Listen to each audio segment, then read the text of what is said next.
Hi friends! ఈరోజు పాప lunch బాక్స్‌లోకి పొటాటో ఫ్రై అయితే ప్రిపేర్ చేస్తున్నాను. పొటాటో ఫ్రై కూడా ఒక్కోసారి ఒక్కొక్క విధంగా అయితే చేస్తానండి. ఒక్కోసారి డీప్ ఫ్రై చేస్తాను. ఒక్కొక్కసారి అయితే షాలో ఫ్రై చేస్తాను. ఒక్కోసారి పొటాటోస్‌ని చిన్న చిన్న ముక్కలుగా కట్ చేసేసుకొని దాంట్లో కొంచెం కార్న్ ఫ్లోర్, కొంచెం శనగపిండి, కొంచెం బియ్యపిండి అయితే యాడ్ చేసేసుకొని ఒకసారి అయితే కలిపేసేసుకొని డీప్ ఫ్రై అయితే చేస్తాను. అది కూడా టేస్ట్ అయితే చాలా బాగుంటుందండి. ఒక్కొక్కసారి ఇంట్లో వీక్లీ 2 డేస్ ఒకే కర్రీ చేస్తే మొన్న ఇదే చేసావు కదా అని చెప్పేసి అడుగుతారు పిల్లలు. కానీ పొటాటోస్ అయితే రోజు చేసినా కూడా చక్కగా తినేస్తారు ఇష్టంగా.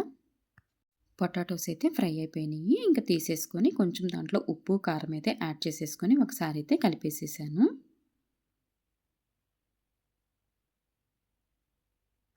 ఒక్కోసారైతే పాప పొటాటోస్‌ని ఈ విధంగా కాకుండా కొంచెం పొడుగ్గా కట్ చేసేసేసి డీప్ ఫ్రై చేయమని చెప్పేసి అడిగిద్దండి. ఒక్కోసారి ఆ విధంగా కూడా చేస్తాను. ఈ వీడియో నచ్చినట్టయితే ప్లీజ్ లైక్ చేయండి, షేర్ చేయండి. అదేవిధంగా సబ్స్క్రైబ్ చేసుకోండి.